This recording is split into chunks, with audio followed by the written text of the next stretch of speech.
just. I'd like to call the meeting of the Plainfield Board of Education to order tonight, May 8th at 7 o'clock p.m. or 7:04 p.m.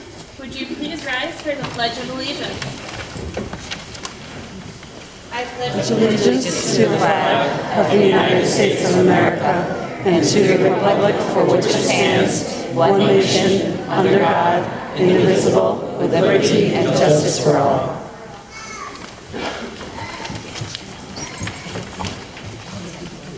All right, tonight we have the minutes, just so that you know, I will be looking to table the minutes of the expulsion because the members that were at that meeting are not here tonight.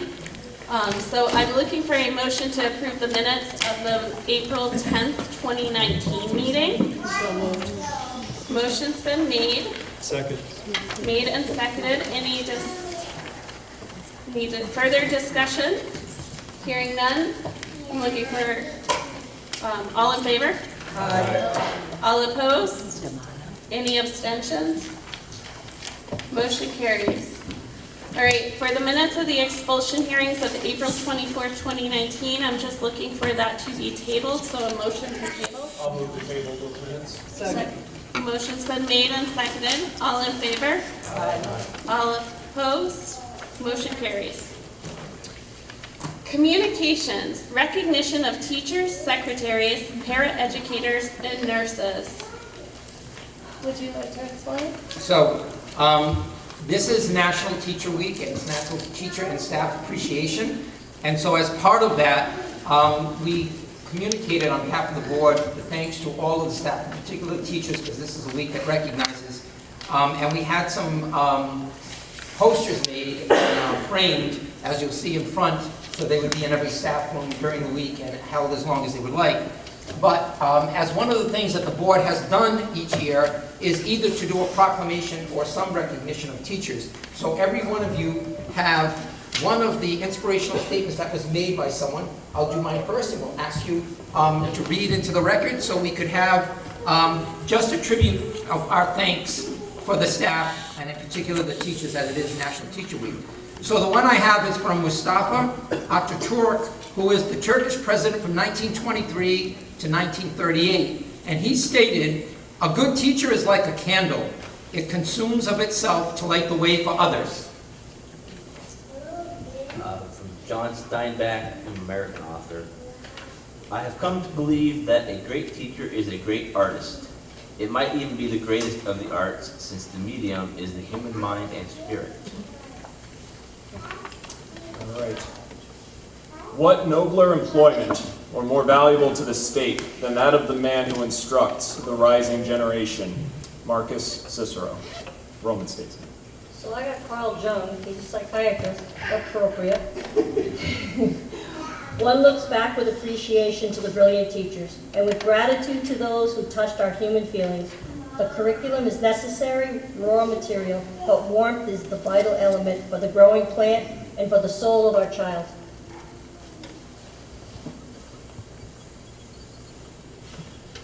This is from Dan Rather, American journalist.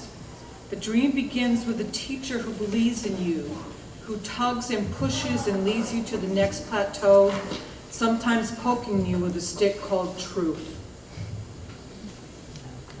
None of us got where we are solely by pulling ourselves up by our bootstraps.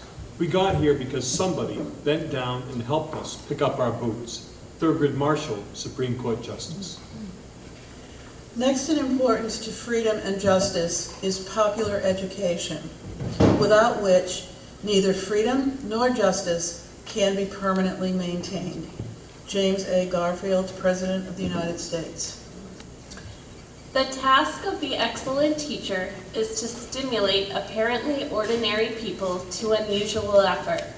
The tough problem is not in identifying winners, it is in making winners out of ordinary people. Patricia Cross, educational researcher and author. Vinny has one. Sure, Vinny, go for it. Found it over there. Yes. Teachers are expected to reach unattainable goals with inadequate tools. The miracle is that at times they accomplish this impossible task. Aim Gannett. Congratulations. Thank you very much on behalf of the Board of Education for all of the work that our teachers, secretaries, paraeducators, and nurses do every year. All right, moving on to personnel, resignations and retirements. Mr. DePietro. So regrettably, we did receive from Casey Howard, our band instructor for the district, and as you know, our marching band coach, which has won so many awards. It's an amazing tribute to her work and to the work of the students and the commitment that's made in this district for that program. She wrote to us and said, please accept this letter as notice of my resignation from my position as band director of Plainfield High. At the end of this academic calendar, I received and signed a contract with the new district for the new school year 2019-20. It has been my pleasure working in Plainfield over the past 9 years. The high school instrumental program is poised for continuous growth, and I wish you much success with your upcoming school year. I wish Plainfield schools and the music department the best, and I look forward to seeing them continue to be relentless in their pursuit of excellence. I will tell you that upon receiving, I had to wait till tonight, but we have already posted internally. This is such an important position to us. That program, needs to be sustained as the commitment you've made to the board. Even the town actually invested when we were looking at the uniforms, et cetera, and the travel requirements. So Tammy posted for everyone today internally the posting for this position to have that filled. And if there is an internal candidate, we'd be very excited. They must have band experience, and if not, we will do a wide search to make sure that we can continue the program. But I do ask that you accept her request for her resignation at the end of the school year with regret. So I'm looking for a motion to approve the resignation of Casey Howard. I move that we accept the resignation of Casey Howard as band director with great regret. I'll second. Okay, motion's been made and seconded. All in favor? Aye. All opposed? Motion carries. And I thought band trustees would keep her job. Yeah, do we have band parents that are here? Yeah, we just wanted to make sure you knew, because we knew there was some discussion about what would happen, but the commitment is, this program has been a vital part of the high school and an image of who Plainfield is. We represent ourselves in school, but also on the field, and nationally.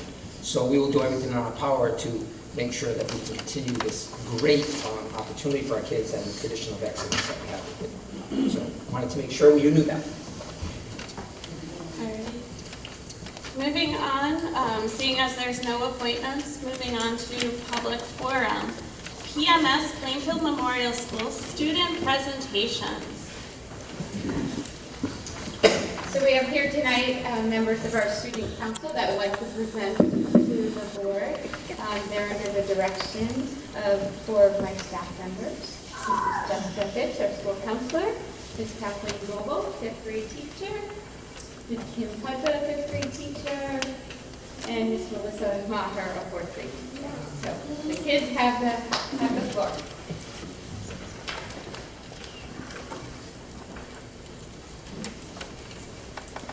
Hi, my name is Joseph Cook. Student Council is here tonight to tell you about how Student Council works at Plainfield Memorial School. Our first representatives to speak are Shakayla and Brooke.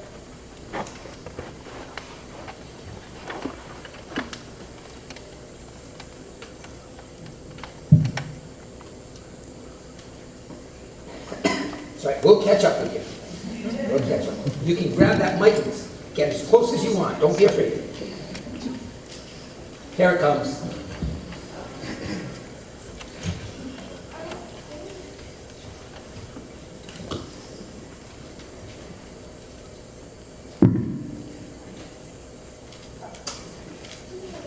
Our first representatives to speak are Shakayla and Brooke.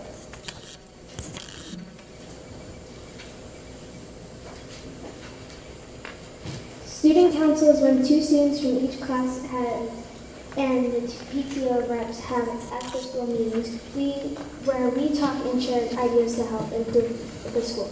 At student council, we have 4 committees such as school improvement, spirit week, teachers versus students sport game, and family events and play games. In these committees, we talk about these events and take notes. We think student council helps our school too by improving certain things in our school to make it the best it can be. The next person is Sienna.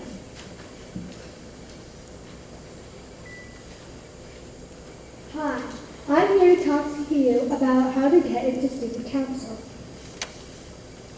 As you can see here,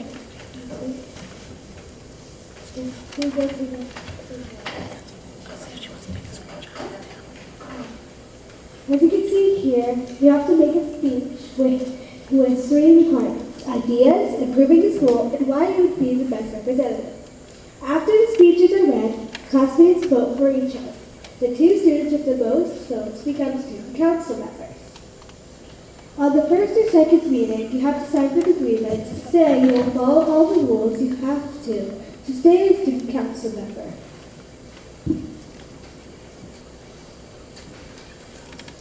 Now, Colby.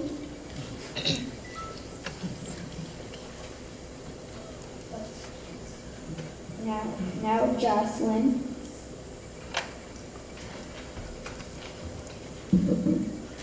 How does student council help our school? Well, student council helps our school by planning events that help raise our school spirit and raise money for our school. So far, we've had Dress Up Day, Crazy Hair Day, Crazy Day, and Penny Wars. And we always try to help our school by more teachers at recess, try put up a school store, painting lines on the field, and after school club. Now, Lily. At Plainfield Memorial School, teachers have pride expectations for their students. Pride stands for perseverance, respect, independence, dependability, and excellence. Some examples of pride are persevering by continuing to try hard on your schoolwork even when it's challenging, respecting your teachers, independently following the rules when others are not, being dependable by following through with your group work, and showing excellence by always having a positive attitude. At Plainfield Memorial School, students are encouraged to follow these expectations for success. Now, Colby. Hi, my name is Colby. I am in 5th grade and also on student council. Our student council is made up of 4 committees: sports committee, a spirit week committee, the school improvement committee, and a family fundraising committee. You will hear about each of these from another representative. At our first meeting in January, we discussed over 8 different ideas for committees and chose these 4 because they were the most important to us. The committees were created so that a small group of students could focus their attention on each topic individually. The committees allow us to work on a number of issues at one time. And as a result, we are more time efficient.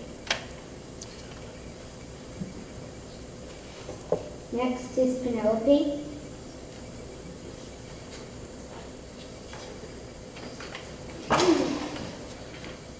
For the school improvement committee, we try and make the school a better place. We talk about Pride Pals at the school store. We think this is a good idea because some kids don't have money to purchase things at the store. We also think more teachers are needed at recess. A lot of kids get hurt and the extra set of eyes is helpful. Another idea we came up with is painting lines on the field. This is also a helpful idea because kids are getting confused on when to stop when doing the recess line. This will help greatly for a smooth transition from lunch to recess.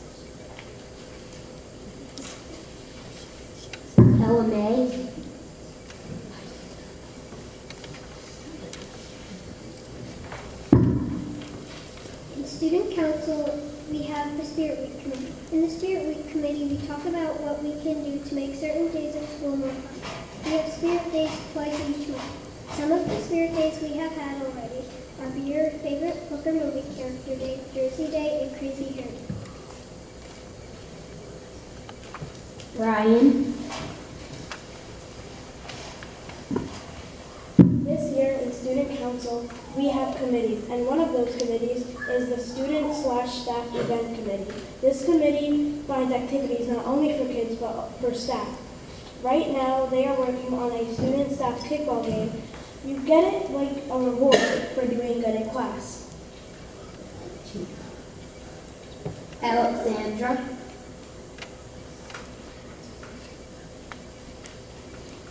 Fundraiser Committee plans fun family activities and events.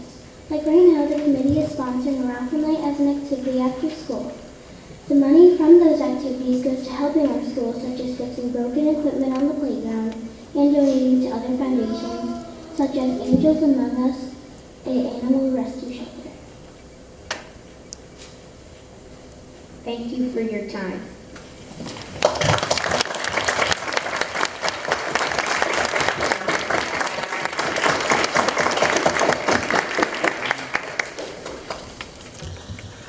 All right, well, I just want to take a moment to thank our Plainfield Memorial School Student Council for coming. We are very proud of your accomplishments. Extend to the other schools or that we might be able to help out with, because I can guarantee you will get responses. All right, parents, we understand that tomorrow is a school day, so we encourage you to take your students home, make sure they get to bed, and get ready for another fabulous day of school tomorrow.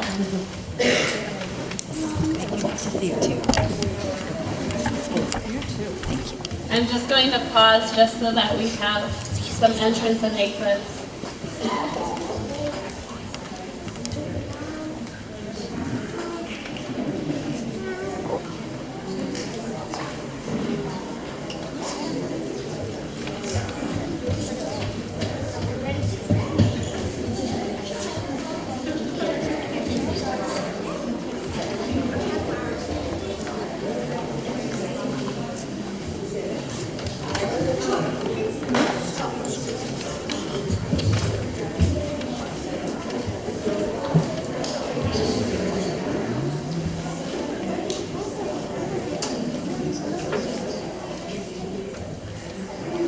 So at this time, I would like to open the floor up for a public forum.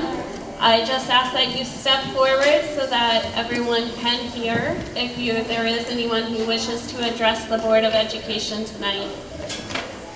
Is there anyone who would like to address the Board of Education tonight?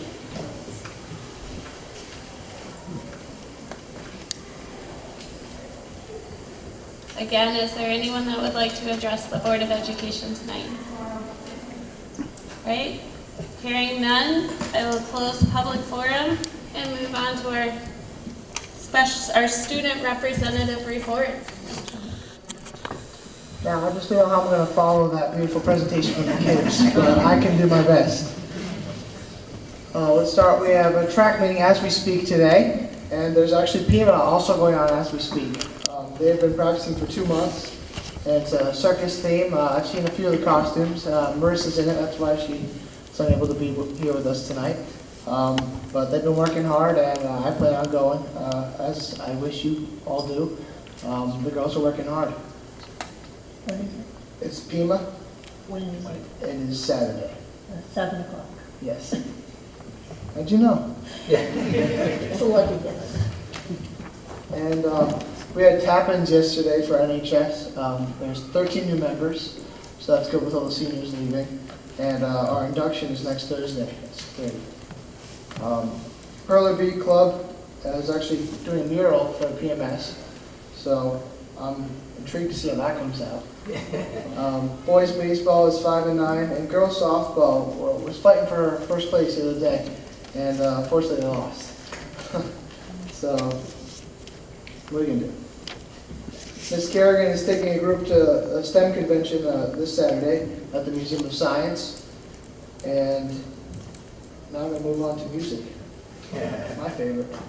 I want to thank you all for whoever came to the show. Of course, we had a great time. I hope you guys, whoever came, did. And definitely bittersweet that it's over. Glad that we always look forward to the day, and then it comes and we're like, oh, what now? We're not going to stay after school and all this, and we're so used to it. We do have a spring concert coming up though, May 14th, and that's going to be the band and the choir again. And actually, there's a combined concert with Tallinge to the chamber choir, May 18th. And as you mentioned, Miss Howard leaving, a bunch of kids are devastated, but yeah, there's still more to go with the program, and everybody's trying to keep their head up. Of course, it's a sad story, but everybody's still motivated to make sure the next year goes on, and we still keep our first place, hopefully. And our Pennsylvania trip is coming May 24th. I will be attending that. We're actually doing a lot of things. We're going to see a Broadway musical with Chicago, and we're going to Hershey Park, and then of course we have the competition of the singing aspect. And then the marching band show reveal is May 31st. Thank you. Well, Vincent, I know this is your last meeting with us because next month when we meet, there's kind of a big event going on, or the day after. You know, if you'd rather stay, you know, we'll, I can make that happen. would you mind sharing with us what are your plans for next year? So I'm going to school in Boston. It's called Bunker Hill College, and I definitely want to continue the acting. So that's what I'm going to do. And I knocked on a few colleges' doors, and they didn't want me. So I know it's a hard field, and I know there's a lot of politics and stuff, money involved that I can just not change coming from a small town. But I'm definitely driven, and I will work my way, try and be an actor. Thank you. Congratulations.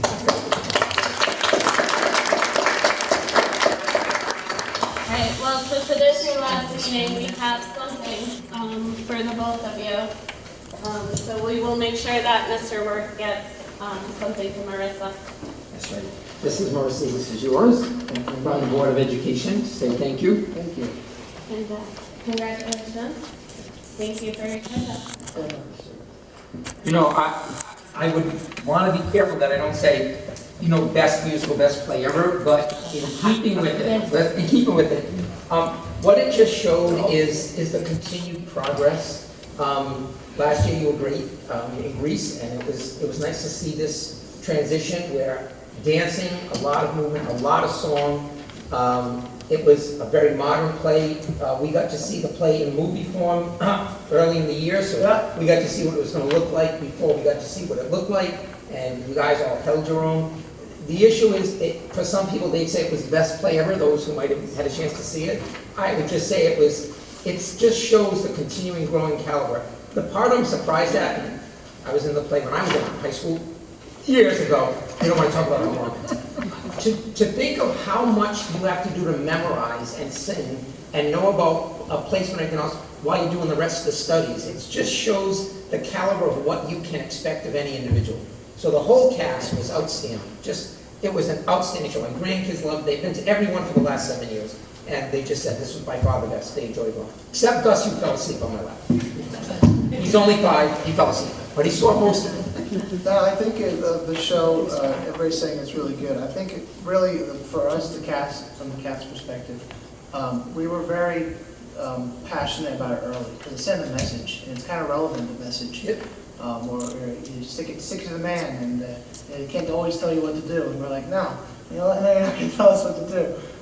So everybody really got passionate about it right away. The energy was high right away because of the message the show had to send. And that's why I believe we were all able to lock in so early, and we really enjoyed ourselves up there. All right, standing committees, individual reports. The PMS commemoration report.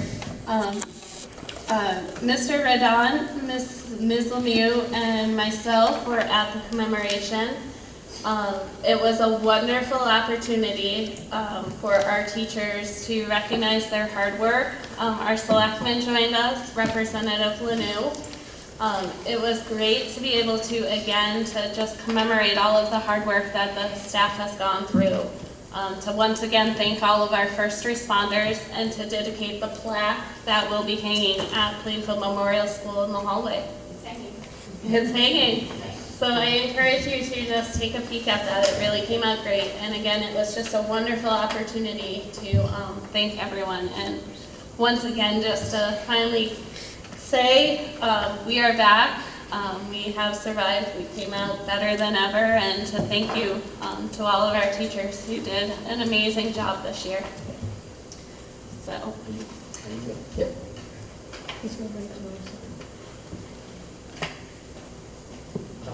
So Mr. Rude, our music teacher, kept video the whole time from the fire, the day we were able to go in after the fire, until we came back to school and things were restored. So he put it together for the commemoration ceremony, and I can play that for you,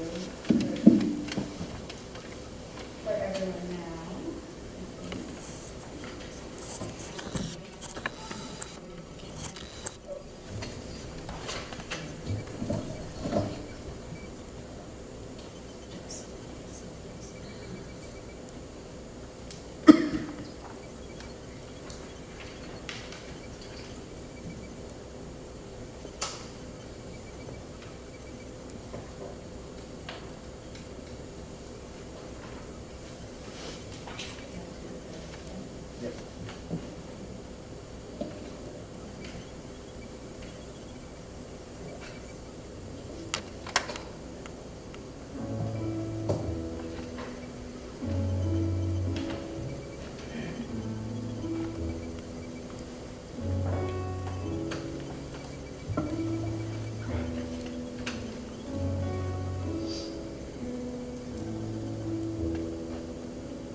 In 9 days, it went from a storage facility to a school. This is a children's. This event was so moving when we got from Plainfield Memorial and Plainfield on buses to come to Killingly, and that the community of Killingly and parents were there to cheer us on. Quite a memorable moment.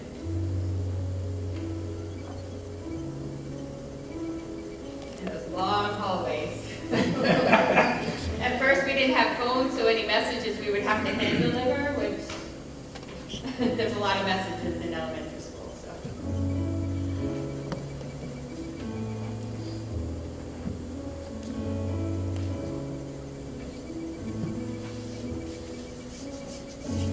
So while we were in Killingly, back in Plainfield, they were working.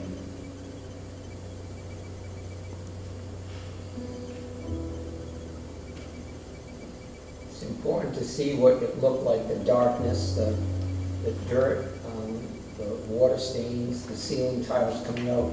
Because by the end, you'll see basically what the school looks like now, if you haven't had a chance to visit. Our library. That was the library? Yeah. The library is a showplace. Not now, not this one.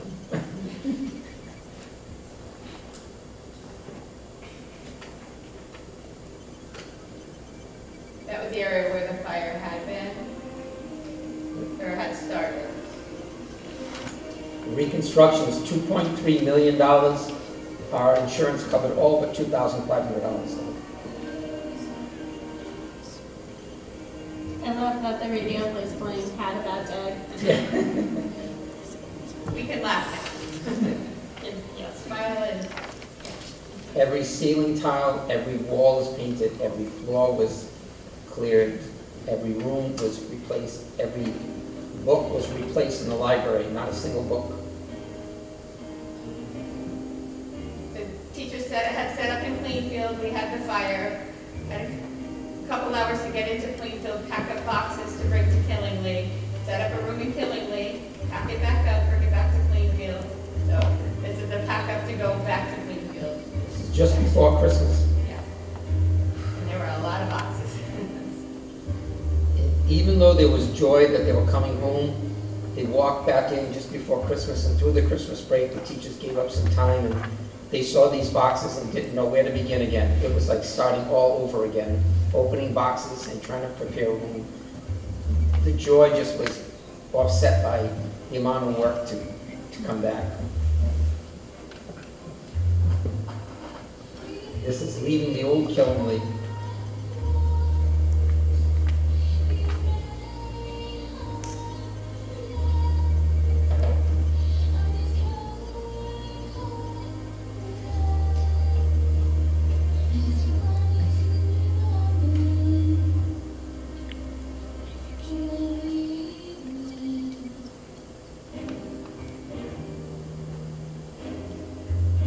Refurbished Memorial School. A little dark because of our lighting, but all new lighting, all LED lighting. This is before they put the ceiling tiles in.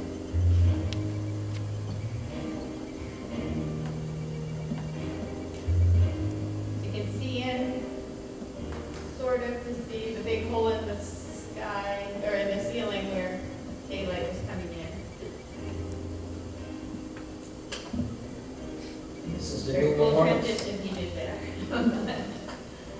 To the refurbished space. And now it's just clean and bright. It looks like the light outside is natural lighting from the LED. The floors shine and glow. The rooms are just all reset up. It's hard to imagine something as tragic as this could actually be a renewal, just not a recovery.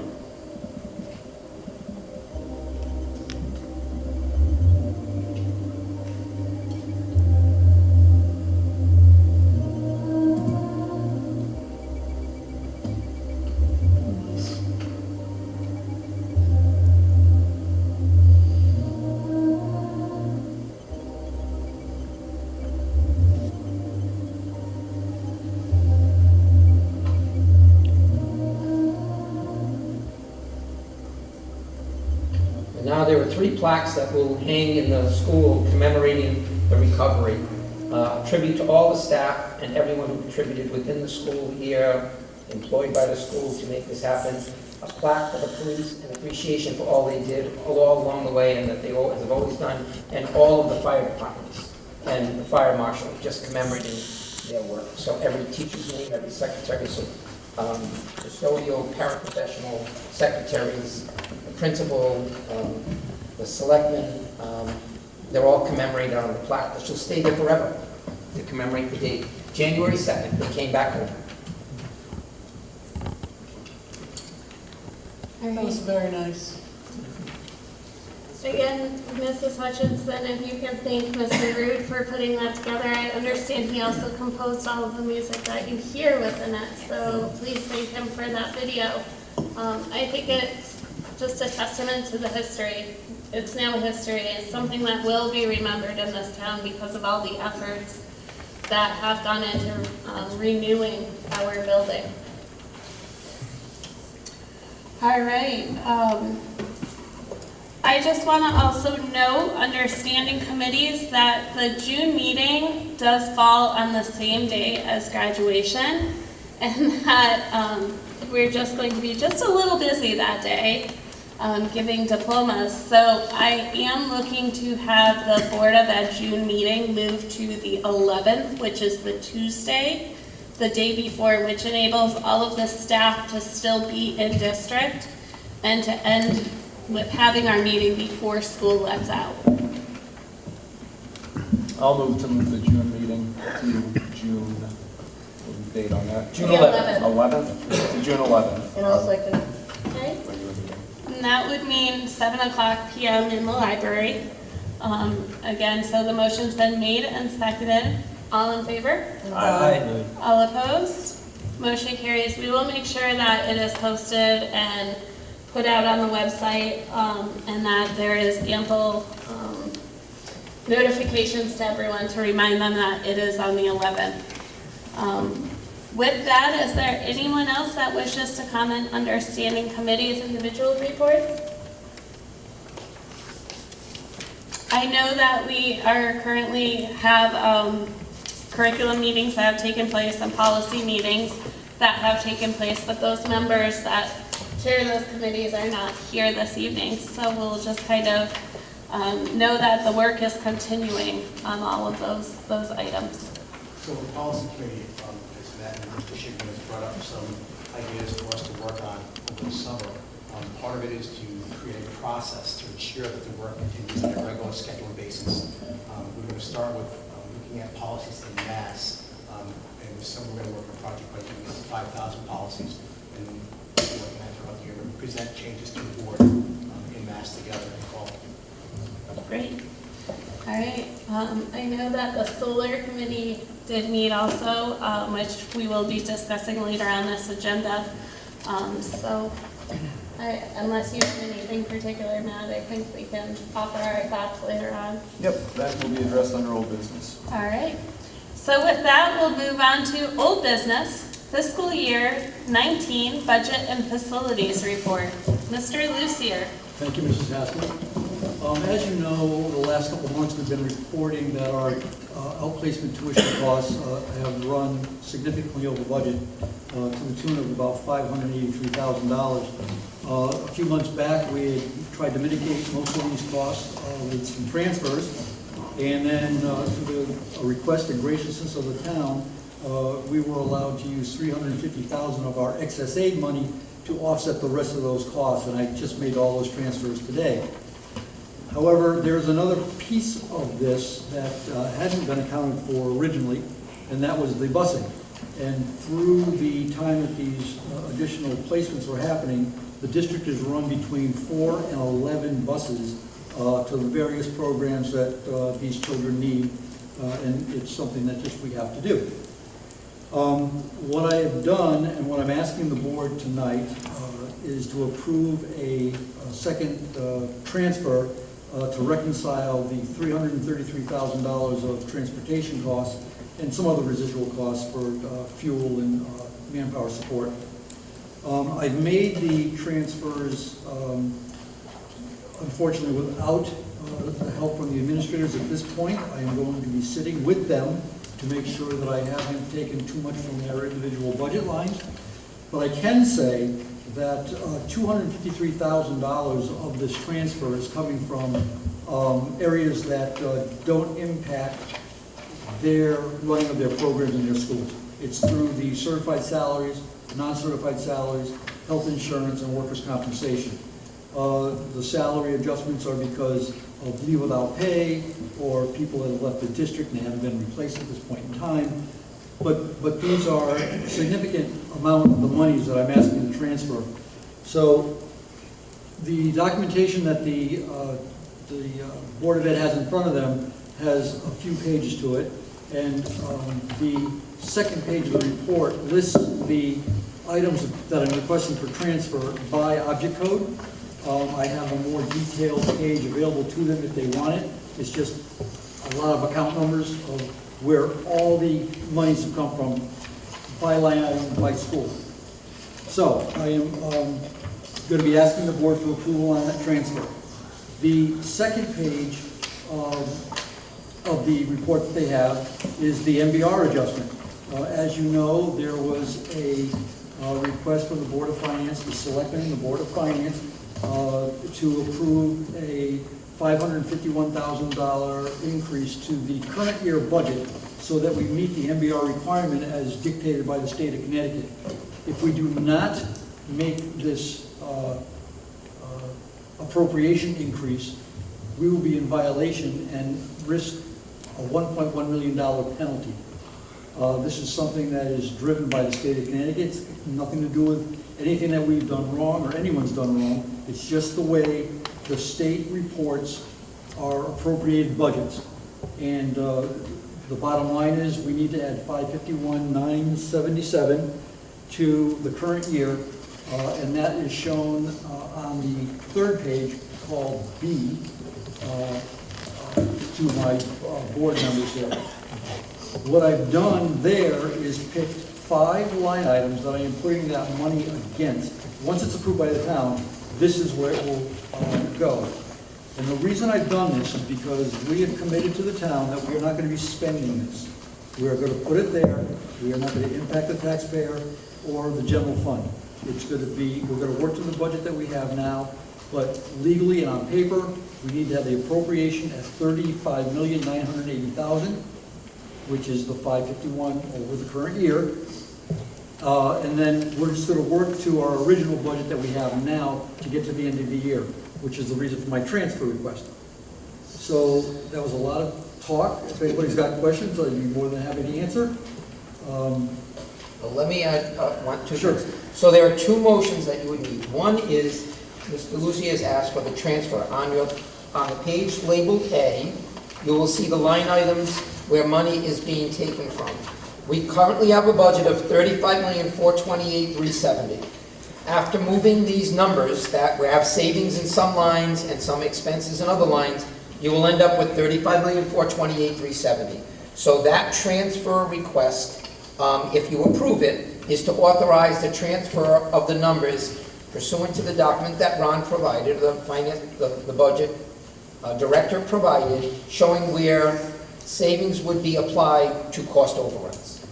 When you're done with that, we still have a budget of $35,428. The section B would take a motion for the board to authorize, in the event that the town does award the additional $551,977, that it would be applied to these 5 areas. The importance is this. We already know that next year we have about $200,000 more in the health insurance line. So we put $200,000 there this year, even though we won't spend it. So you will see a correlation between that's where the number will be spent this year, and it will map against next year's and this year's budget. You also then can watch that budget at the end of the year. The auditors will say you underexpended health insurance by $200,000. You know that we added $100,000 to pension to support that next year. So we put $100,000 of the $551,977 against pension this year. We don't have a cost this year for it, so it certainly will be underexpended. And that number you can watch not be expended, and that will help the public understand that we won't be spending the monies in this year between May 9th and June 30th. There is some monies in heat because we know that that is an area that we monitor, as well as transportation. And the final one, so there were 2 heat energies in different ways. One is utilities excluding heat, and one was the heat energy. By you looking at those lines at the end of the year, you will see that we've complied with our own current budget at $35,428,000. We did not have to dip into any of the money that was granted to us, hopefully by the taxpayers, and you will have a budget in excess of $551,977 at the end of the year. That will be an underrun, and that will stay exactly where it is, not asking of the taxpayers and not being taken from the fund balance. What number are you going to use next year when we start then? When we start next year, the number that is in the budget is the $35,980,347. That's what the Board of Finance and the Board of Selectmen recommended for next year, because that is the exact number that keeps the MBR satisfied. Once you raise the budget this year to $35,980,347, we will then have no $1 million penalty. The law then requires whatever the budget is just has to be at least carried forward. So next year we get an increase of $551,977. Right, compared to this year, it would be. This year we get the increase, we won't spend it. Next year we'd have the increase, but we would apply it to. That's exactly what will happen. And is the state not going to analyze this? I talked to Mr. Chambers today. Kevin Chambers is the arm of Kathy Dempsey, which is the chief financial officer. I said to him, this is what we're doing. He said, as soon as the town makes the appropriation, assuming they do, and we have that confirmed, we send that record to the state and the $1.1 million. Every year, we have given back money. In our highest point, we've given back more than $100,000 to the town. The state doesn't care if you don't spend it. What they do care is that the appropriation does not undermine the monies that are expected. And they wanted us to have the appropriation of $35,980,347. As long as we authorize it, our appropriation eliminates the penalty. Next year, because it will be the same number, we absolutely will meet MBR. Unless MBR changes. And unless the ECS changes, then that can be reduced. That's correct. Now, what happens next? So currently, the Board of Finance last night voted to move forward with the MBR. I have to, I've been at meetings every night, so I want to make sure I'm on the right meeting. They voted to move the MBR forward, so now it will go to referendum and at a town meeting to be voted on by the people. And then on Monday night, they also move forward to adopt the budget of the $35,980,347. Do we know what the town meeting is? So as soon as we do find out from the Board of Finance, we will notify all of the board and make sure that we do have postings to our members. With that being said, pretty much at this point, the MBR issue is in the Board of Finance's hands and the town's hands, which is going to the meeting, and our budget has been set by the Board of Finance on Monday evening, so that budget will go towards the referendum, which is May 20th as well. So this 551,977 came from the Board of Finance? The 551, 977? That's what they want us to increase it by? that's what we have to legally increase our budget. because of That the came from the appropriation. state for chief. Right, but what's the issue? What's the issue with that? There's a different number out there. What number? This one's based off of.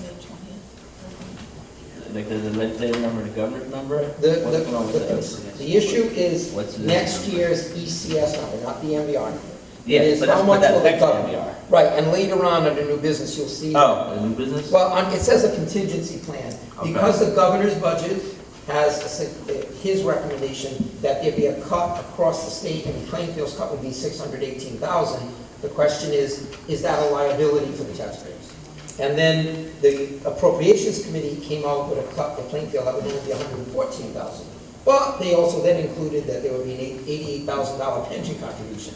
So nobody knows exactly whether the governor's budget or the Appropriations Committee budget will come forward. So this 551,977 just covers us for the 18-19 budget. It does. We have a legal obligation to bring forward the budget at $35,980,347. Or else next year we start off. Or we would, yes, or we would be penalized. So we are already at that minimum budget requirement. Okay. And then we didn't raise it. Your budget as a board came in actually $53,000 less than this number.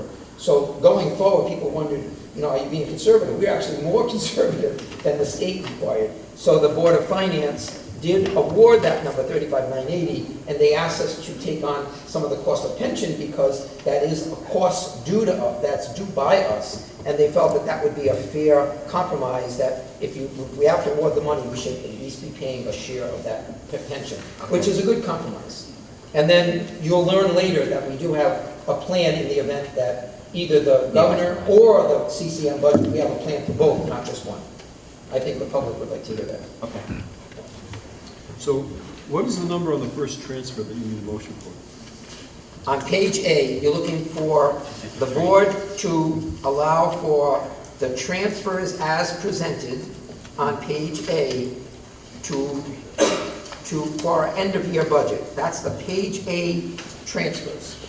I move that we approve the transfers as itemized on page A of the cost summary report provided to us by Mr. Lucy. I'll second that. Okay, motion's been made and seconded. All in favor? Aye. All opposed? Any abstentions? Motion carries. You now have a projected balanced budget for the end of the year. Now there is a potential that at the town meeting, the taxpayers may award the full MBR amount of $35,980.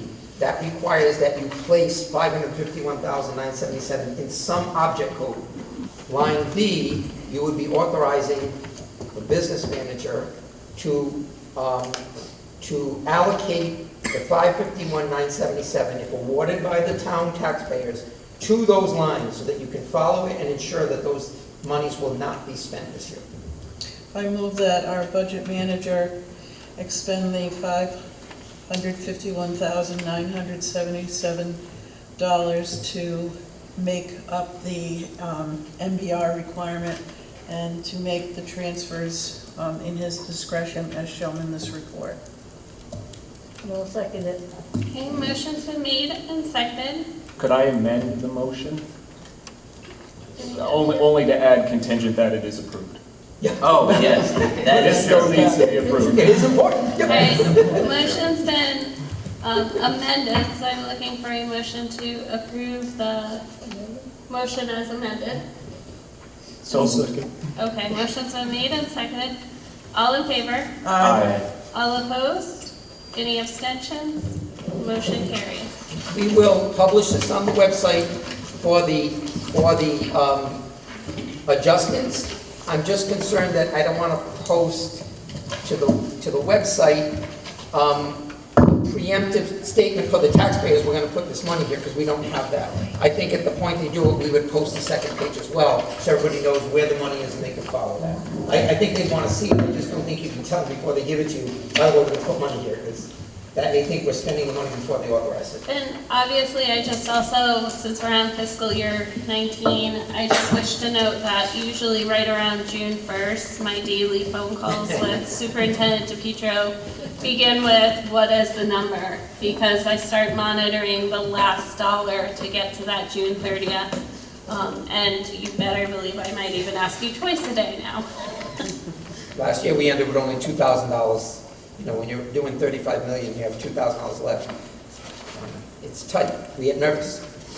Mrs. Hess, may I add my third item on my executive summary? Yes. Which is the review of the claim. Yeah. Oh, yeah, on the front page of that, you did talk about the claim. Yeah. Yes. I had a phone conversation with Al Suprin, our claims adjuster, and he reviewed my report and is going to move it forward to the insurance company. So he's asking them to release the final payment of $231,000 against the monies that we've expended to date. He then also qualified that I can also add anything new that might be coming in. Mrs. Hutchins is over there. He asked me to hold off and do that after June 1st. But to date, we'll have recovered roughly $700,000 of our expended funds. Good. And that's for the Plainfield Memorial School fire? Yes. All right. Okay. Moving on to LED lights conversion report. I know you received a report for the public's benefit. Plainfield Memorial School, the LED conversion is complete. Because part of the completion of the LED conversion was done by the restoration, part of it was done at the cost of having the grants and a company come in and then offsetting the cost of that installation over 4 years. We are analyzing the savings to determine if the savings are sufficient to offset the full cost in a loan for 4 years.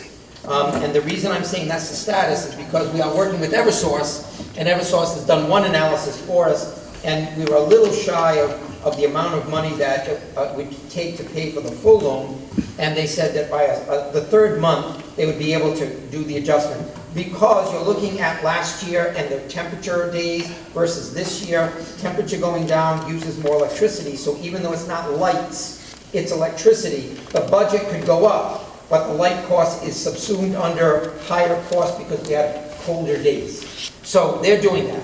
At Shepherd Hill, the LED conversion is complete. We did do the analysis. The savings did determine that it appears to be sufficient to offset the loan in 4 years at no new cost to put the LED, because it'll be sustained. We're still going to pay the same amount we did last year for electricity. After 4 years, the loan will be paid off, and we will be realizing savings for the next 10 to 15 years beyond that. ECC, our building administration, they just completed the conversion. They're finishing up with final reviews. There's like 3 or 4 items we said this could be done. Like in my office, there is an LED light. It's under the counter, but it's on all the time. We didn't have to worry about it before. I now have a bright white light in my eyes. So we disconnected it, but we will put a switch on that. So there's some cleanups that we need to do. But really, it's impressive to see the difference of the white light versus the amber light. At MES, we are just authorizing that. All the paperwork is signed off. They begin the completion of the MES, right at the completion of the ECC building, which it was done last week. MES is now in the process. They've done the samples. Every one of the samples, myself, even the chair of the committee, have gone through and looked at the library, looked at the hallways, looked at the classrooms. They are using, in fact, in Moosup, a 10-watt bulb rather than the 14 that we're using at Memorial School.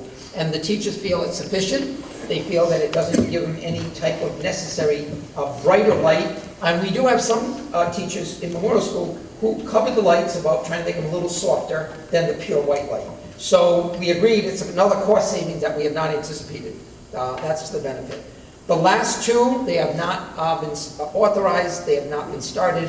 PCS and PHS, this building, its size, requires a different set of grants. Those grants are still in place. We still can get them. It's different from the grants that we got for small schools. These are large schools, so it will be a different savings. It will yield one. So we have 3 of the schools complete, 1 school in process MES. The other 2 schools have to give us a full itemized savings before we can proceed forward. That will come to the board before they will stop that. And that completes the LED report to date. All right. Is there any further discussion on the LED lights conversion? All right, hearing none, we'll move on to solar energy project update. I believe we have, we have a couple. We have, all right, Earthlight and Forefront, correct? We have representatives. So let me just, we have that. So we moved our program from Shepherd Hill to Memorial School for the summer, and that is our special needs program. So we're very serious and cautious about how that might be disrupted. So after making that conversion, we then realized that 3-year-olds in preschool can't sit in PMS chairs with their feet dangling. But they're only this big, their feet, legs. So we actually had to use our ECC building. Just to give you an idea of what it takes for us to coordinate to release those buildings so they can be on the roofs. But then we learned that the other company was prepared to do PMS, PCS, and PHS, which startled us to be ready. We have children in those buildings. We need to now talk. So we met with Earthlight, we have their representatives, and they'll get a chance to introduce themselves. And then we met with Forefront. And those 2 companies are well-planned, well-poised. They sent to us the per charts of the times. They were going to start, they thought a little earlier. We told them we are not open until June 14th for repairs because our children are still in our buildings until June 13th, and they agreed they can make that happen. In some cases, they thought they would be able to continue working until August 28th, but we started on August 23rd. No, you can't. Although some of the work at that stage is really connecting wires and plugs and boxes like that to the system. So my conversation here with you is to say we met with both companies. They are fully prepared to install. The installation is done, and they have a protected area if they're going to use something, whether it be a forklift. We have no children in the buildings of Shepherd Hill and Moosup, but we will have children in the PMS building, and again, we will account for that. We talked to the high school and the middle school, and because there's less child, teacher, parent activity, we believe those buildings will be accessible. But even at PMS, even with the fire, even with the reconstruction, they've gotten all the warranties they need to be able to put the solar up there, not void any of our roof warranties. They then manage all of that equipment over the next 20 years to make sure replacements, removal, fix the roof, replace that. So it's a cooperative agreement that will stay with us. And it's not like we're purchasing the solar. In this case, what's happening, the solar will be installed. The energy generated from that, which should not exceed 60 to 65% of our usage for a very good reason. You can have penalties, which we don't like penalties anymore.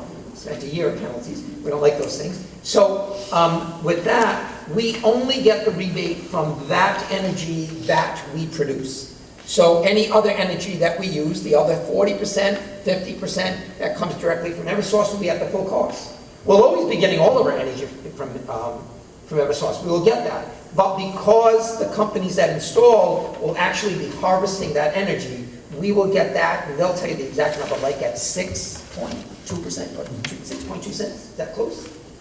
What is it, 6 what? A little higher? 6.46 on the high school and 6.64 on. Okay, so about 6.5 cents rather than the cost that we would be paying Eversource. And that savings, you'll see when we get to the point where we're talking about how we might be able to mitigate, or the contingency plan of the governor, or even there is some change to ECS.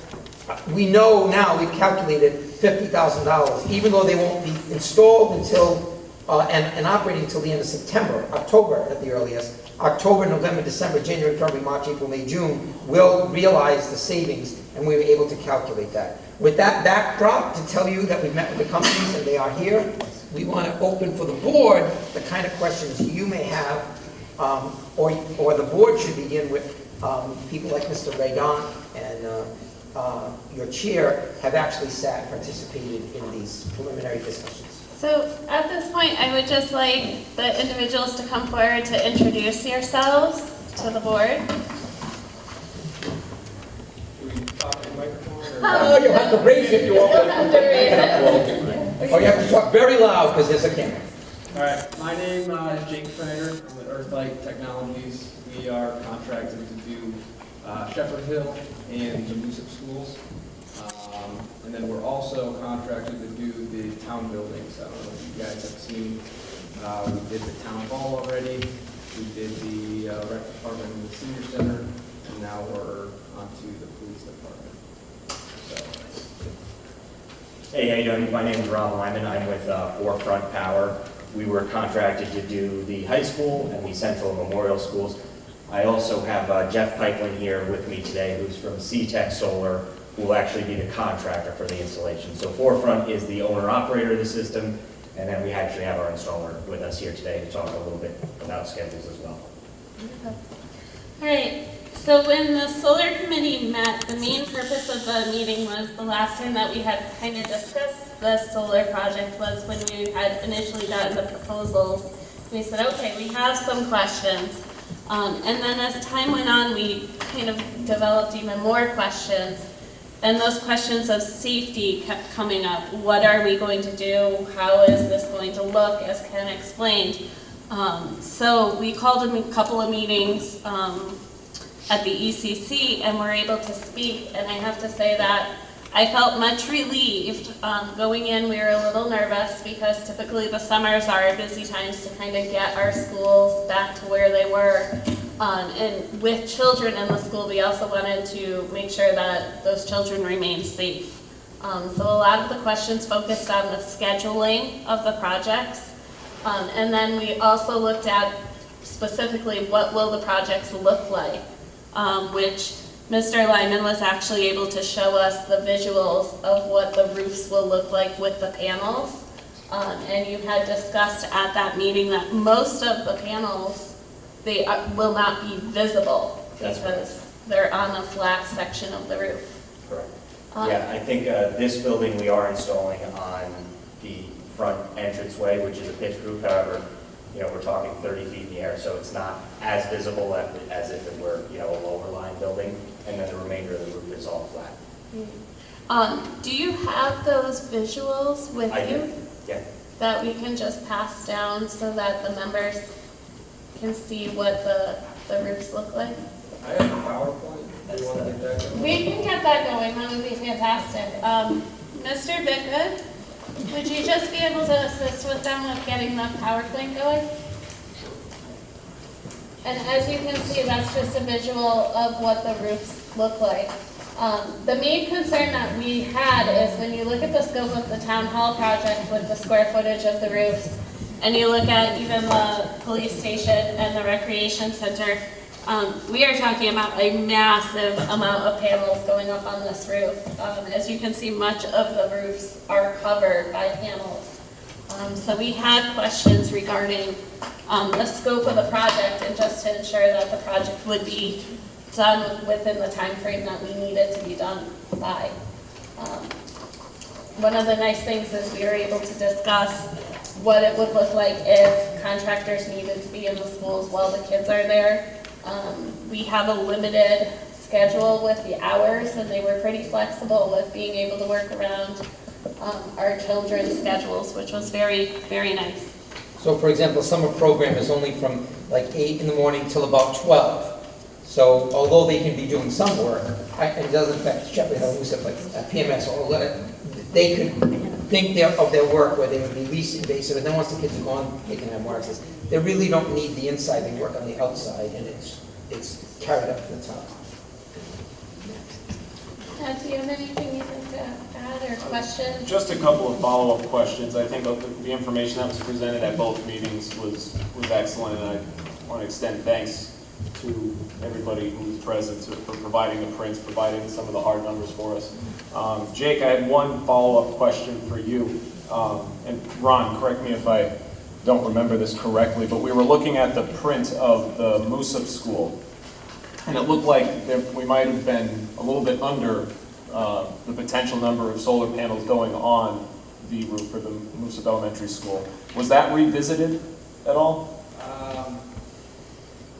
I believe so. I don't know if they have come up with an answer yet. They still are working on it, but we are, just like Jeff here, we're just a contractor.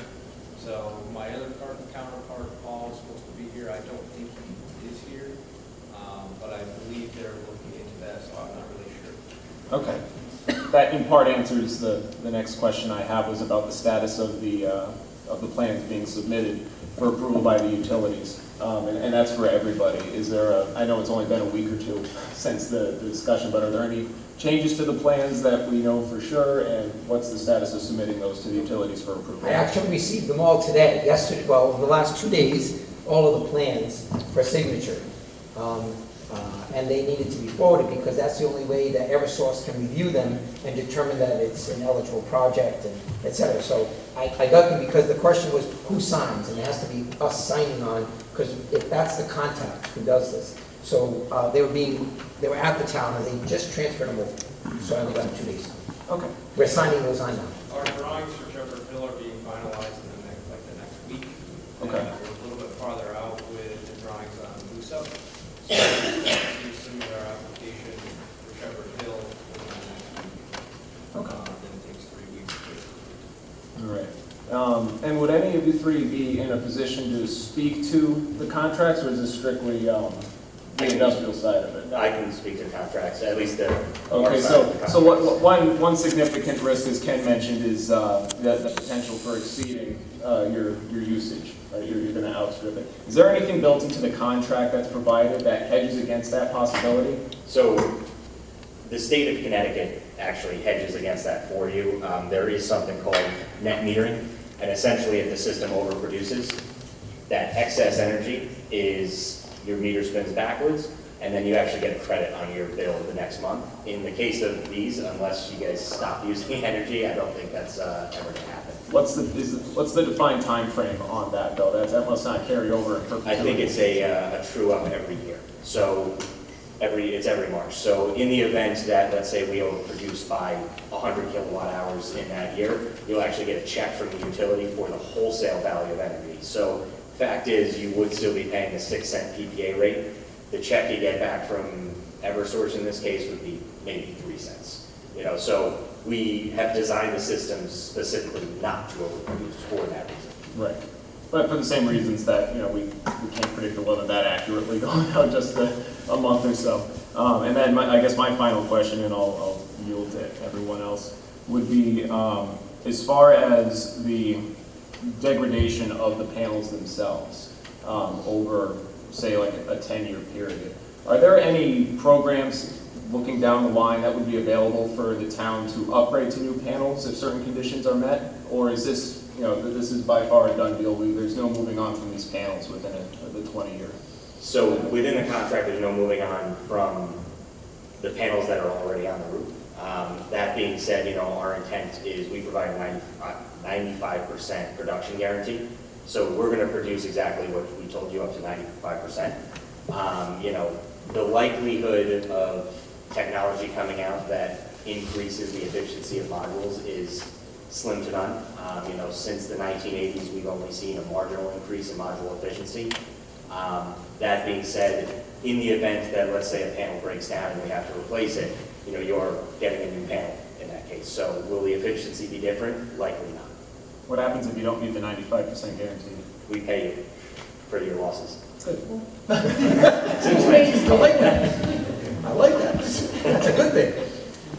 One thing I do just wish to ask regarding the schedule, I know you do have you said once you get the panels up, it doesn't take long to install the panels, but heaven forbid that the project gets behind. What would it look like, possibility, if we were to be starting school and those panels are not up on the roofs because you might have a hard time getting them or there might be weather? Is that a possibility? So, the first thing to consider is that in the state of Connecticut, what makes these projects possible is the ZREC program. And the ZREC is a solar incentive.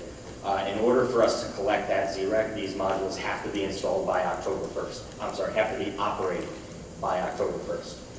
If that doesn't happen, there is a path to get an extension from Eversource in this case.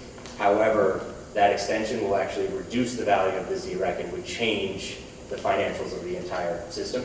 So it's in our best interest to have these installed, and actually for the high school, middle school, and Central Memorial School, Memorial School Central, the module order went in yesterday, so they are already set to go. And from the parent perspective, since we do have many parents that are here tonight, can you just elaborate that on the safety criteria of your employees? How are you addressing, since we will have students in the building, how are you ensuring our students' safety? Yeah, I can start, and then if you want to get into some of the specifics. So whatever the safety practices at the school that are in place, we follow those. If there's a requirement for our employees to wear badges, to only use one entrance for restroom purposes, things like that, we'll comply with everything that's in place already. We also have specific actual construction safety rules, which I'll let you speak about as far as things falling from roofs and such. CTEC Solar has been installing solar in Connecticut for 9 years, all by OSHA regulations. Our guys are tying off, wearing hard helmets, actually fencing in gear that could be unsafe to anyone. The majority of the materials are actually loaded all in about a day or two. We get that done fairly quickly. We typically don't even get to the site and start getting guys moving around until the materials are available, because we worked on a lot of schools, colleges, universities, sometimes never shut down, and it can be challenging to try to work on a 9-to-5 schedule sometimes. So we're very aware of the schedules, making sure that we coordinate with you directly through Forefront, through the project management. But as I said, it's about a 2-day load. Once everything's up there, you kind of won't hear much at all. There really isn't, besides the shingled roofs, where we'd actually be coming down from the top, so we wouldn't actually be coming in and blocking your entrance or anything. There's access from the back, so we'll be able to tie off and come in that way.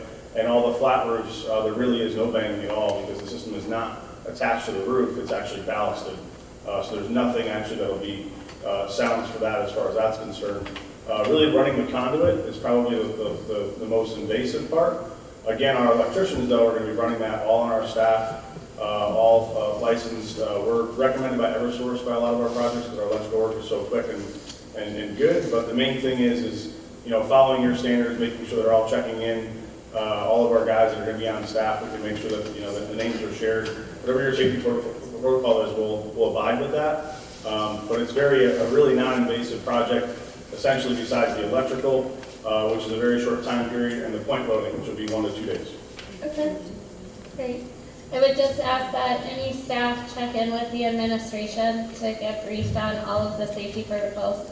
Because in addition to those typical that we want you to wear badges, we want to be aware, we also have our concerns of, our security as well with fire drills and any lockdown procedures that we also have to account and make sure that everyone is aware that you're in the building as well. Sure.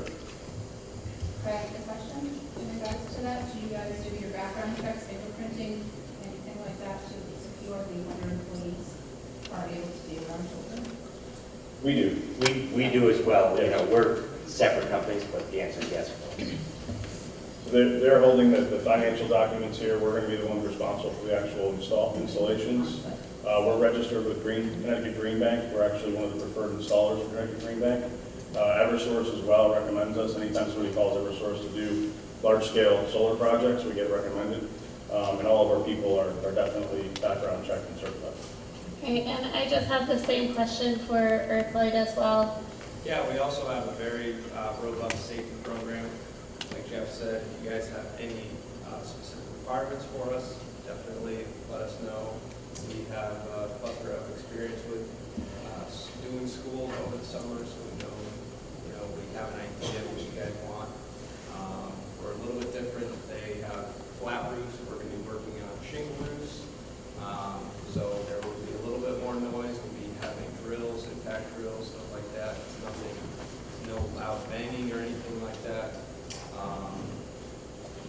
Do you do background checks?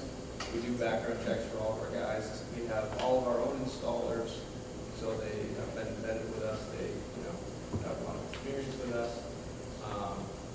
We have weekly on-site safety meetings, so we know, our guys are going to be working in this specific area, so we'll rope it off, make sure, it's safe, make sure put signs, if there's any, walking paths underneath the roof or doorways underneath the areas that we're working.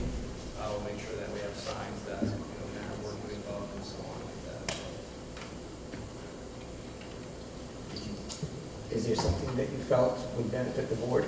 So I kind of just put together some pictures of the projects that we have done and that we're going to be doing. So we have the town hall, that's what it looks like right now. If you haven't seen it yet, it's 159 panels on 3 separate roofs.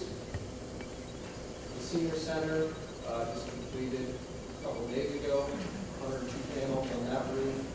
And then rec center, as you probably know, it's the same building. 3 separate roofs, 116 panels. We started the police department today, 126 panels on 3 separate roofs. Hopefully that will be completed within the next week or so. And then we have a large ground mount on the WPCA, 360 panels there. We're going to start last week of May. And then we have Shepherd Hill. So that's going to start right at the end of the school. We're going to be there June 17th. It's 800 panels. So it's quite a bit bigger than what we have going on right now. 9 different rooftops. So we're planning on, we've already talked about it with a couple guys on the board. This will be our staging area over here. So we'll store all of our stuff. It'll be out of everybody's way in the front. And then we'll have access to all sides of the school. And then the last Just on that Shepherd Hill Elementary, does that mean, and this is kind of a wrong question since you were there, I know we have had some leaking at Shepherd Hill with the roofs, and if I'm looking correctly, none of those areas are impacted, Yeah, right? the eyebrow, see the curve? We're not touching it. Okay, and that's where we've had the main leaking, okay. And then the last school, Lusa, about half the amount of panels, 442 on 5 roofs. The understanding of Mr. Renown's question is, you can see Moosup is an all-electric school. It's an all-electric school. It has half the panels of Shepherd Hill. So the question is, it will produce, electricity. The issue is, it's got almost the same location relative to sun and everything, but we're not using aspects of that roof. So the question was, should they look at that to see if, without going into too much energy production for the school, it just seemed unique that Moosup has pretty much the higher usage because of its, it's the higher usage, but there'll be half the number of panels. That was the reason for the question. Yeah, It doesn't I'm not sure. It is, it seems, but it's a smaller building, like it's compact, it's got 3 levels, it's a little different in its design. And 2 meters. And 2 meters, that's another unique piece of it, right. It's built in 2 stages, it has 2 electric meters on it. So that's all that I had. Oh, that's good. That's good one. Construction schedule. So, like I said, we're going to start the actual work on site for the Shepherd Hill June 17th. We expect the roof work to take us about 3 weeks. The same thing for the electrical work, so that's mostly all the groundwork, looking in the attics, running pipes, so on and so forth.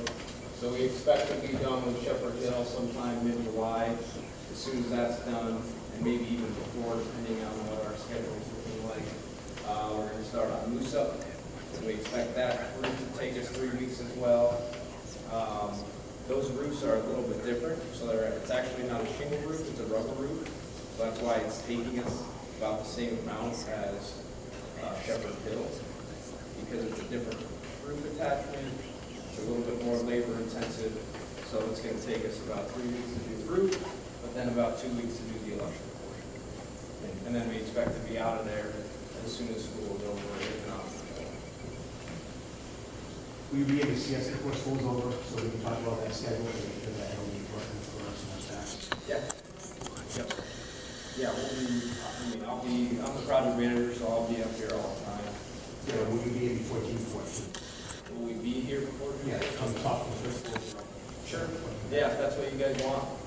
We can set up site visits, we can go over, where we're going to stage everything, where we're going to be working, if you guys have any special Or we could have the lighting project going on at the same time. Right. They're very amenable to that, very amenable. At this point, are there any discussion, questions amongst our board? Just one last question for each of you. To my knowledge, the actual purchasing of these panels hasn't actually taken place yet, correct? Those are yet to be procured and... Our order has been placed. It has been Not placed? received, placed and paid for. Okay, all right. We have all the panels for... All right. Where are those being sourced from? These modules, what our design is, are these LONGi? Yeah, so these are from China. They have a 25-year manufacturing warranty on all the modules, same tier 1 modules, financeable in terms of the U.S. solar market. We're using SunPower panels. SunPower, the most efficient panel on the market right now. They also have a 25-year warranty on the product as well as the labor. Where are they sourced from? What's that? Where do they come from? They're assembled in Mexico. I believe it's seldom made in the Philippines. They also have, actually, these ones might be coming from Oregon. They just set up a product facility in Oregon. So these ones actually already have them. But yeah, that's where they're going to be starting. It's my only question. I asked the question just for two reasons. One, who's selling the warranty? And is it an overseas manufacturer at that point? It sounds like it is, unless there's another intermediary who's executing that contract. And two, do you foresee there being any troubles getting replacement panels if 5-6 years or more down the road? Something happens, tariffs go through, cost explodes on those specific panels, or panel technology is in a different place and you can't get those. What's the contingency in that case? I don't foresee any problems. SunPower is an American company. They're based out of San Jose. Like I said, they just started a new facility in Oregon, so they're producing this exact panel. So we don't expect to see them going away. One thing to explain about the cell technology is all the actual cell technology, the cells, the silicon cells, whether it's their panel or the panel we're purchasing, are all produced in the same area overseas because the actual cells cannot be produced in the United States because of the process. So many panels are assembled all over the world.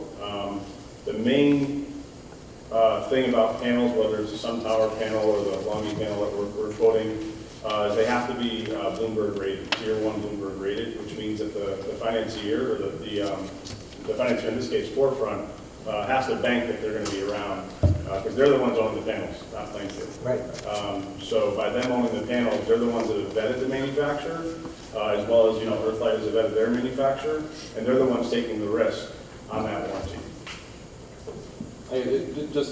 Thank you, great answer. Who executes the warranty at that point then? Would that be? So the modules are our responsibility. Ownership, O&M going forward, we have to produce what we told we would produce. Otherwise, if we don't get that number, like I said earlier, we have to pay for it. So, again, not only do we back the panels, but another interesting thing about this is that when you do a solar system, in this case, the flat roof ones, we're using string inverters. And what that means is we have roughly 18 panels in a string per inverter. So worst case scenario, absolutely worst case scenario, let's say we can't get modules, we can remove just that single string of modules and replace it with a different module and still have the system producing. That's in the event that somebody goes out of business, let's say. Which can happen. Anything can happen, of course. Thank you.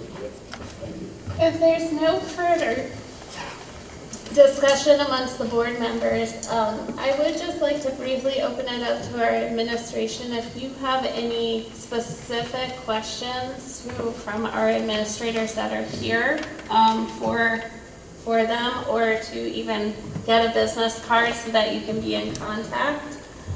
For questions later, please just voice your questions.